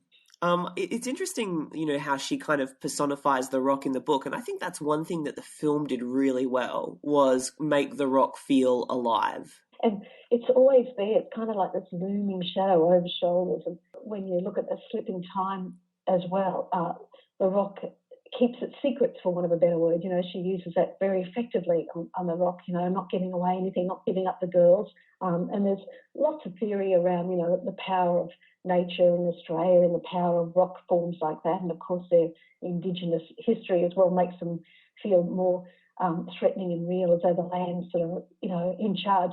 Especially when these girls had on this full Victorian dress, you know, they've got this gear on that's so in contrast to the bush. You know, they're wearing the whole crinolines, the dresses and skirts and the gloves and the hats, and they're out around this, you know, rugged, hard, scary sort of rock. It's kind of such a great contrast, and it becomes a sort of looming evil figure. Do you think the book would have endured as long, or had such a wonderful legacy, if Joan Lindsay had sufficiently resolved the mystery? You know, I don't know. I've given that a lot of thought. It's a good question. I think maybe it would have in its era, because it has had all that charm of the era. But I think if she released it today, it wouldn't have had the same or anywhere near the same effect or success, because we're just too savvy today. And we'd know straight away it wasn't true. And I think the fact that there was some belief in that, and it was much harder to find out in those days too what was true and what wasn't true, you know, in terms of tracking a story and finding names. And this is a remote area as well. That I'm not sure it would work today. But I don't know. I don't know whether I think it would have lost its charm if they had just been killed in a landslide, or if the bodies were found later and it looked like they tumbled. It just wouldn't have had that lovely mystery and intrigue about it. And of course, with those wonderful panpipes and the music from the movie that Peter Weir used, it just enhanced that so much, didn't it? Yeah, absolutely. You no doubt know well about this, but what happened to all the cast and crew of that film too? It was just such a weird sort of thing. To some degree, they all went on to success, or some of them died early, or one even took her own life as well. It was just sort of such a bizarre thing. How that panned out as well, almost like that movie had, even though it wasn't shot on location, almost like that movie had touched them all in some strange way. Yeah, I mean, especially obviously the fates of Jane Vallis and Rachel Roberts. Very sad. Yeah. Well, Rachel Roberts, you know, died in a similar way. She played the headmistress, Miss Appleyard, and she died in a similar way. Both ladies took their own lives. And Rachel was a BAFTA award-winning actor. She was 53 at the time, and we know Miss Appleyard, you know, leapt from the top of the cliff like a big black eagle. And so they said something similar as it says in the book, which was sad as well. But you know, Margaret Nelson, of course, who played the gorgeous Sarah, the little orphan who didn't get to go that morning. I mean, what a sad story she is. But nobody knows or has found, and I haven't, I don't know if you've managed to, what happened to Margaret Nelson. She more or less sort of disappeared after a few more years of acting, and no one's ever been able to track her since. Yeah, no, I haven't. I mean, I did I suppose a cursory search, but you're right. And I've read a few articles now about people who just can't seem to locate her. No, it's really bizarre. And of course, the lady who played Edith, Christine Schuler, died when she was 48. Her son and her husband survived her, but she was 27 years of age in the book when she died. So it's an interesting one too. I don't know why Joan Lindsay finished her off so early in the book. She survived the rock, but then as a 17-year-old, but then died at 27 in the book, which I thought was interesting too. So many of her choices are so ambiguous that it can drive you mad thinking about them. Yeah. But I thought it was really interesting that the executive producer of the movie, Patricia Lovell, said she was absolutely terror-struck when she went to the rock. She was terror-struck. She didn't want to go any further. She went there with her daughter, and she didn't want to get out of the car, and her daughter made her. And then her daughter wanted her to go back another time just to get over it, but she said she was just too frightened at the rock, which I thought was really interesting. I didn't feel frightened there. I thought it was fascinating, but I can understand how it can have that effect, especially if you're making a movie about girls missing there, I suppose. Yeah, and I suppose her name is now indelibly linked to it, so I mean, she kind of gave, she gave Hanging Rock, I guess, infamy in a way. Yeah, exactly. It makes it definitely an interesting tourist destination, if nothing else. What was your research process, Helen? Because your book is so, I mean, I feel like it is to a degree academic, but it's also just so engaging and so readable and accessible. But the research process must have been pretty exhaustive. Oh, thank you for saying that. I tried to write it as a fan book because, at the end of the day, I'm a fan of the book and I wanted people to read it as a fan book. And it's interesting, it's done reasonably well. It's done better in the US, so I'm not sure why that is. I don't know whether people over there saw the movie and bought it by accident instead of the Picnic at Hanging Rock, or they just wanted a bit more information. But I did do a lot of research on it because a lot of people have written blogs, papers and stories about it. I kind of wanted to bring all their opinions in together because some of them are really fantastic, some of their thoughts and what happened, and some of them are very intellectual, which I kind of felt, were dry, and I wanted to just sort of, I don't want to say dumb down, but I wanted to just make their points in a little bit more of an entertaining way so that we can sort of think, oh, yeah, okay, I consider that they might have been, virgin sacrifices or taken by aliens or whatever the case may be.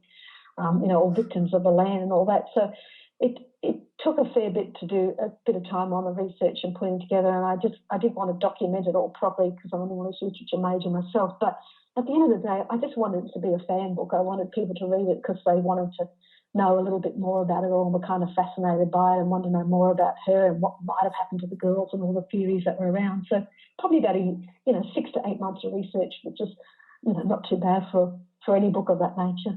So, I mean, having really being one of the foremost authorities on Joan Lindsay's book now and what might have happened, do you have a personal theory about what happened to the girls? My personal theory is we're not ever supposed to know. But I think, I think it's a time step. I think, I'd be so disappointed, Luke, if they just caught in a landslide. I mean, really? How disappointed would that be now? Well, look, Helen, you've been so generous with your time. Thank you so much. The pleasure's all mine. Thank you for having me, Luke. I'm just wondering, where can people go? Because you're quite a prolific writer. You're a writer of fiction and non-fiction. Where can they go to find out more about you and perhaps to get some of your books? The publishing site is atlasproductions.com.au, so atlasproductions.com.au. And there's some other authors that I publish there as well who are terrific. I would tell anybody who has any interest in the film to pick up your book. It is such a fun, fast, excellent read. Thank you for that. Yeah, it's a little short read, which is good these days, isn't it? No one wants to be plodding along for too long. Well, that's right, yes. There is one thing I remember. What do you remember, Edith? Tell us. It was when I was coming down, when I was running. It was a cloud. What sort of a cloud? It was red. I remember it clearly. It was just after I passed Miss McCraw. Who did you say you saw? Miss McCraw. She was going up the hill as I was going down. Did she stop? Did you speak? No, she was too far away. She was about as far away as those dead trees are over there.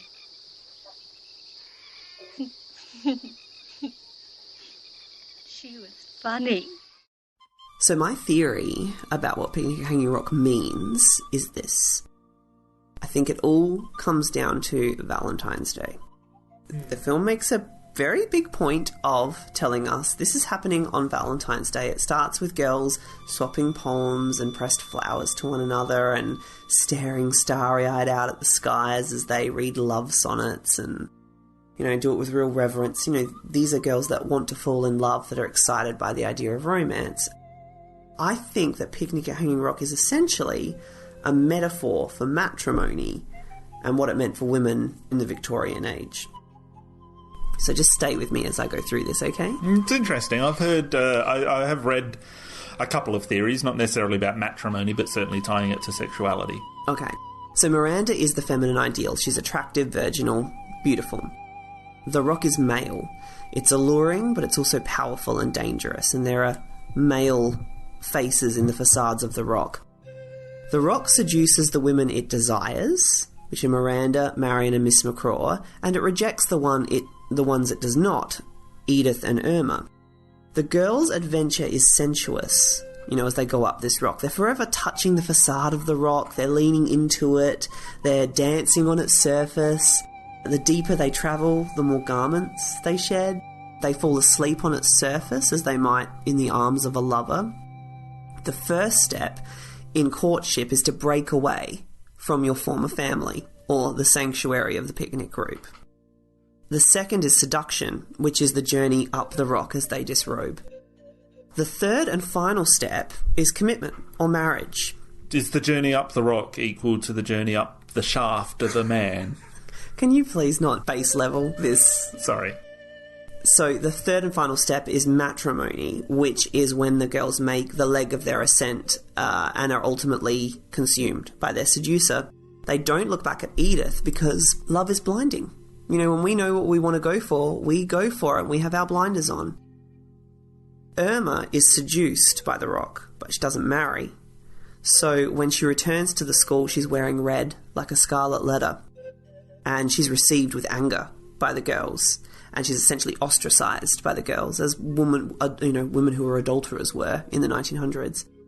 The result of matrimony for the three women is that they disappear, which is genuinely what marriage meant for women in that era. They become a shadow of their husband. They become Mrs. whatever his name is. The doctor's emphasis on whether or not the girls are intact speaks to this consensus at the time that a woman's worth was predicated on her viability for marriage. Mm-hmm. That's what everyone cares about. Was she intact? It's what Mrs. Appleyard asks. The idea of women at the mercy of men is further established with the Sarah Wayborn character.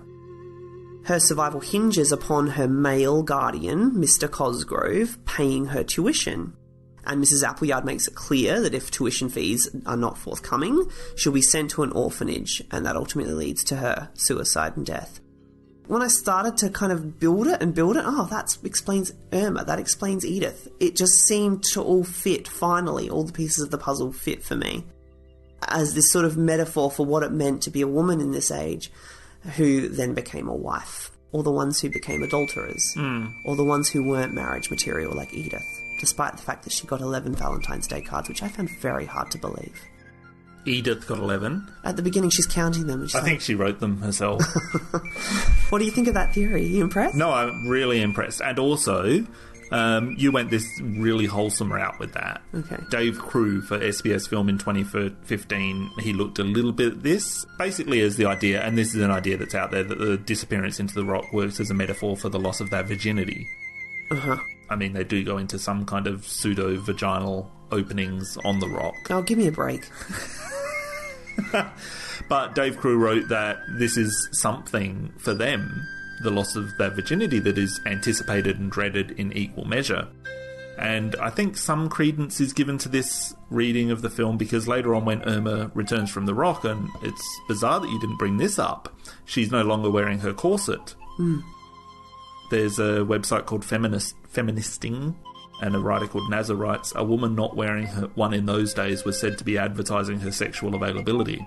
But again, that does tie in with what you've said about matrimony, that she is rejected, then she's wearing red, she's got that scarlet letter on her. She's seduced but doesn't marry. That's right. It's like she has lost her virginity, but now she's not intact. Even though they literally say she is intact. That's right. But yeah, I think that's a really good reading of the movie. And there is sexuality and sensuality throughout the entire film. Do you consider Picnic at Hanging Rock to be a supernatural film? Whether or not I do, the really good thing about Picnic at Hanging Rock is that we're allowed to have those interpretations of the movie. But don't need them. Well, we don't need them. I mean, does that stopped clock signify that there is some supernatural force present around the rock? Or is it a mechanical failure? You know, whatever you'd like to believe, you're allowed to just go ahead and believe that. Yeah. And you're allowed to read the movie anyway. You know, maybe they were taken up on the rock by somebody and that's why they were never found. Does Bertie's sister Sarah really come to him the night she's died and say goodbye, or was it just a dream and a coincidence? Mm-hmm. Did you notice that one? No. So you know Bertie is always going on about his sister Sarah and that he grew up in an orphanage and they were split up? You got that Sarah was his sister. Mm. So there's a part in the movie where he wakes up and he tells Michael that he's had this strange dream. Yeah. Where Sarah came to him and said goodbye. And that coincides with the death of Sarah. That's another sort of mystical thing that happens in the film. I don't know if you read about the nearby town of Woodend and a place called Anti-Gravity Hill. So it's 8 kilometres from Hanging Rock, and it's home to a place known as Anti-Gravity Hill, wherein a ball or a car or whatever will roll uphill instead of down. And this is a documented phenomenon. It's on, you can go and watch videos of it on YouTube. As we've said throughout this podcast, a lot of these themes from the novel and the film are traced back to actual events. And of course, the novel and the book have made the actual place far more famous, and therefore the stories of its supernatural forces far greater. I guess there's an element of credulity to whatever reading you put into this movie. And I think that's really one of the great movies.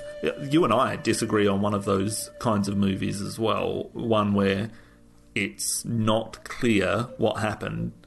I think we disagree on it anyway. Doubt about, whether the father really committed these crimes or not. And I think that has one of those great endings as well, because Meryl Streep ends the movies by saying, I have such doubts. Yeah. So you think he molested the boy? Oh, God, I can't remember. I haven't seen it for a while, but I think we both disagreed, didn't we? Yeah, well, I don't know. Yeah. But I mean, that's a perfect example of a film where you can interpret it one of two ways. That's right. Yeah, I think the film's made stronger for that, because you can go into it and have your own interpretations of the movie. Mm. I mean, obviously, if you are looking at it as a kind of allegory for matrimony, how does that speak to your reading of the supernatural forces at work in the film? Well, I suppose you could say that love is sort of something that is quite mystifying. It's not something that's scientifically measurable or... You can't test for love. No. Yeah. And so, the uncanny. There are things that happen that are uncanny. You don't necessarily have to ascribe a supernatural cause. But you can't deny that there are things that happen in the world that defy rational explanations. I like that that's in the film. I like that the film addresses that side of human experience. And whether or not it is supernatural or there are scientific explanations, like you've said about the anti-gravity hill, it really doesn't matter. There are only a few minor differences between the film and book. Mm-hmm. The film is so faithful. Finally, your turn to read a book of a movie that we're doing. Yeah, because I never do that. It's faithful to the point where, do you know the part where Miranda falls asleep on the rock with the other girls and a lizard crawls under her arm? Mm-hmm. That's in the book. Mm-hmm. Like, it's the tiny details that are put in. And I guess that might have been part of the reason that Joan Lindsay decided to go with Peter Weir as a director as well, because he does have an absurd attention to detail. And I think he genuinely respected and loved her book and wanted to translate it in a faithful way. Bertie and Sarah, which are clearly brother and sister in the film, in the book Albert never mentions his sister's name, and the relationship is only very vaguely hinted at. So it's another one of those things that you can't say definitively. They are related. The other thing that's interesting is, do you know the teacher who straps up Sarah? She's kind of got like a very sour-faced mouth, glasses, bun. Yep. So her brother comes to the college after the girls have disappeared. And Did you just say mouth glasses? Sour-mouthed, glasses, right. Okay. bun. Her brother comes to the school and says to Mrs. Appleyard that he's taking his sister out because of the school's deteriorating reputation. And Mrs. Appleyard says, good, she's useless, get rid of her, don't come back. They go and stay at a hotel, and they leave a fire burning too close to a curtain, and the hotel burns down, and they both die. In the book? Yeah. Unnecessary. Well, it's a big instance in the book, and it's just further kind of goes to this idea of things falling apart after the girls disappear. Obviously, it's too much story to put in the film. Well, also, like we talked about when we were doing the podcast on Misery, is that when you put something into a book which takes a lot more hours to read than a movie does to watch, it's so much greater when you then decide to put that into the movie, because it obviously takes up time in something that has less time. Yeah. One thing that I just think is strange is that in the very last scene, Mrs. Appleyard is wearing like a funeral dress. All black. Yeah, well, that's why I think she suicides. No. She's wearing it as if she knows beforehand that Sarah Wayborn's been found dead. That's because she killed Sarah. You think so? Absolutely. No, people say it was a suicide. Well, people say a lot of things. Like, I think she killed Sarah. I mean, she made up the lie that Sarah had been taken by her guardian. Yeah. Yeah, I immediately read that as a murder. That's another freaking ambiguity in this story. Is like, was she murdered by Mrs. Appleyard or was it a suicide? I mean, did you consider that she was murdered? Yes, I did. Yeah. But then everything I've read since is like, no, it would have been a suicide. Mrs. Appleyard, why would she kill her? I don't know why she would kill her, but I definitely read that she did kill her. Interesting. If we have any listeners that have gotten this far through the episode, can you please let us know if you think... I feel like I've been really unable to form my thoughts this episode, so I apologise for that. I think I've done fabulously. No, you've done really well. Thank God one of us did. Thank God one of us came to the table today. Damien, tell us in your fumbly, oafish way about this film's release and reception. Well, usually I just read this direct from a page, so I shouldn't fuck this up too bad.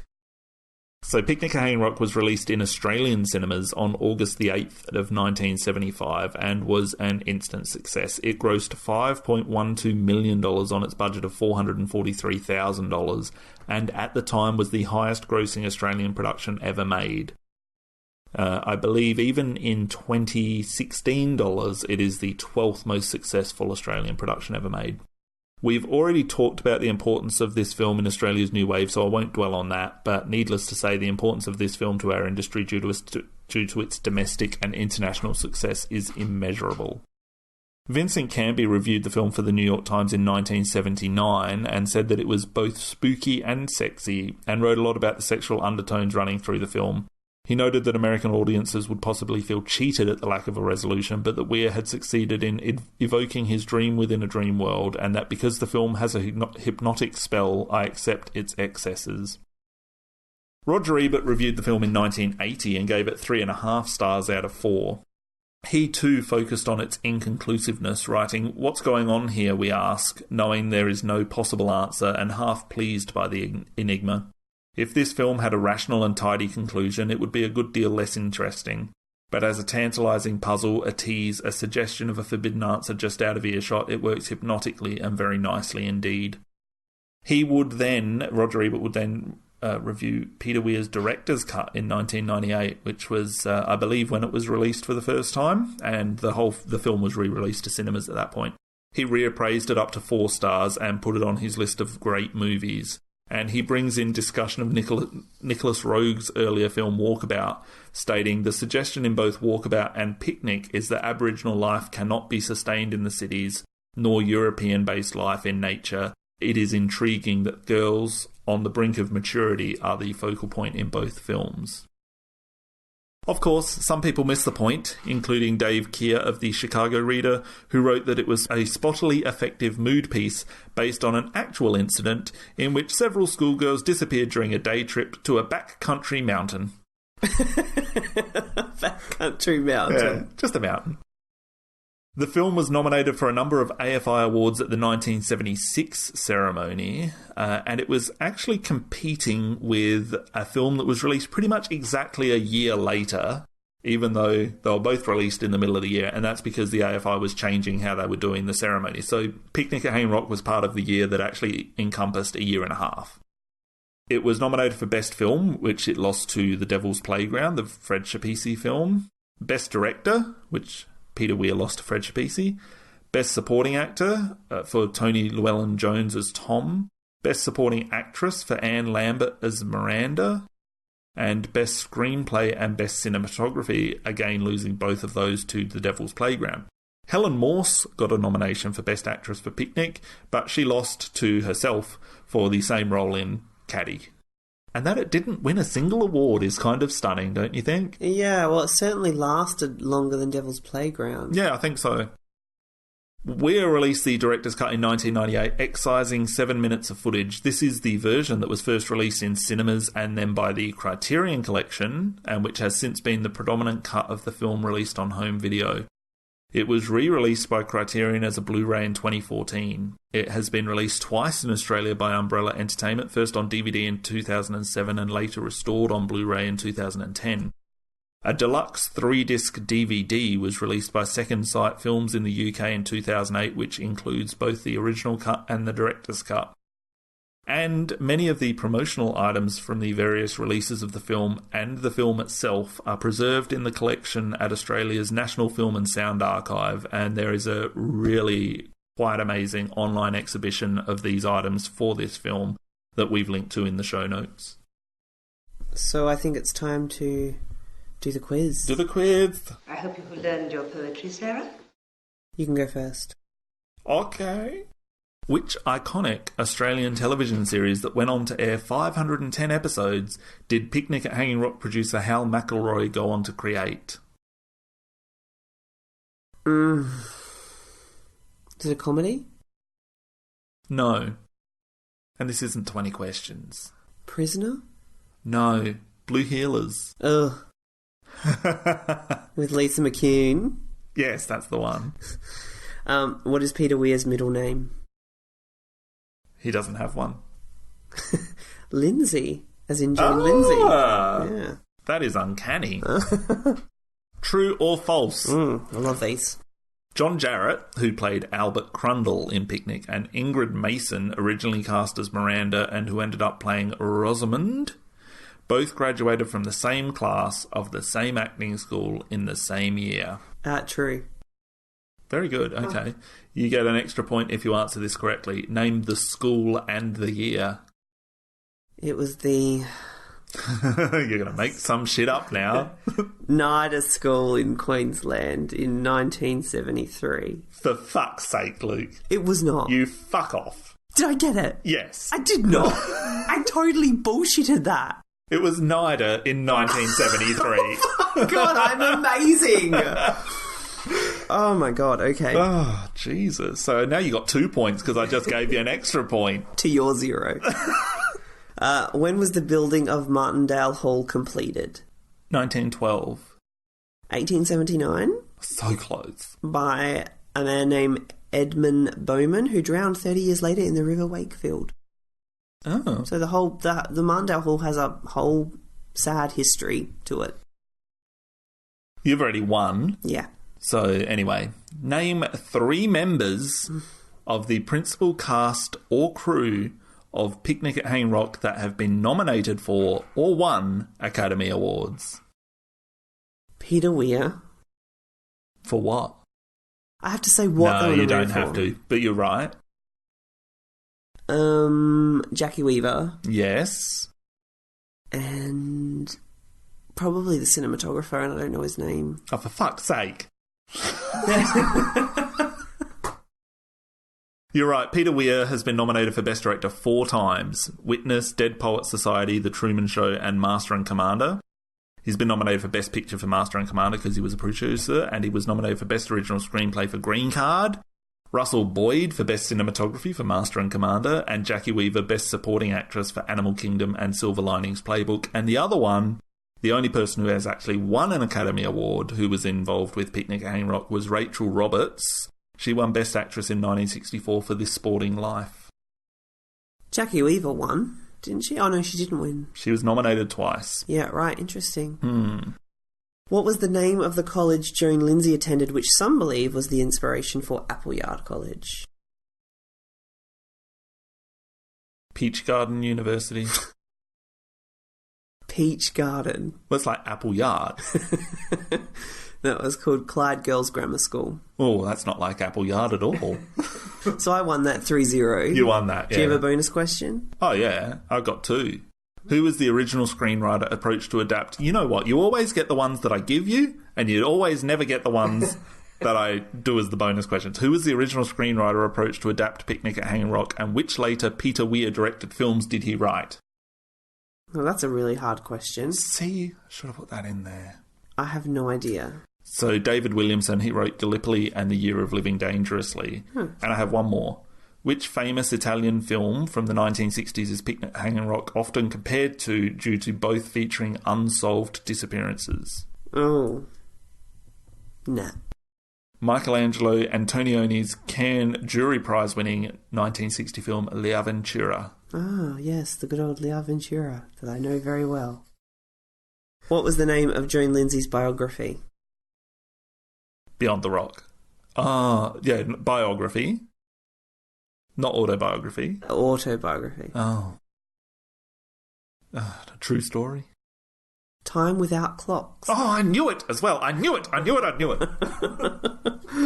Okay, rating and final comment. You'll be happy to know that I've given this film 5 stars. Well, so you fucking should. It clearly is a 5-star movie. There you go. If this isn't, what is? It's like amazing.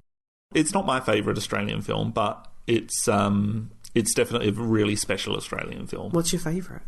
I don't know. Maybe Little Fish. Okay. Yeah. 5 stars for me too. Absolutely love it. I think that the girls going up to the rock and the way that shot is done with them from behind, low, looking up, sort of from Edith's perspective, in slow motion, is one of the most haunting images in cinema. I'm glad you explained that because it sounded like you were just about to say, I like the part where the girls went up the rock. Why'd you make me sound like I was No, it's just that's what somebody who would say that. I like the girls that go up the rock. I like that bit. Remember when you were like 12 years old and you would come out of the cinema and you'd have to say your favourite part of the movie that you just saw? What was your favourite bit? My favourite bit was when Jaws ate the helicopter in Jaws 2. Of any movie? What was your favourite bit? Oh. Okay, why don't you sign us out and tell us what movie we're doing next month? Yes, I would be happy to. It has been no picnic trying to find time to record this episode, so I'm glad that we were able to bring it to all of our listeners, and if you've lasted this long, thank you so much for listening, and thank you so much for our guests on this episode. Luke, who were they? Helen Goltz, who wrote No Picnic at Hanging Rock, and Karen Robson, who played Irma. They were great interviews as well. Both beautiful, lovely. Loved them. Love them. We'll probably have a picnic with them later on. So next month, we are going to be looking at one of our favourite, more recent films. It's Lisa Cholodenko's The Kids Are All Right. So we hope you join us for that episode. Thank you for joining us for this one. Thank you so much. The body of Mrs. Arthur Appleyard, principal of Appleyard College,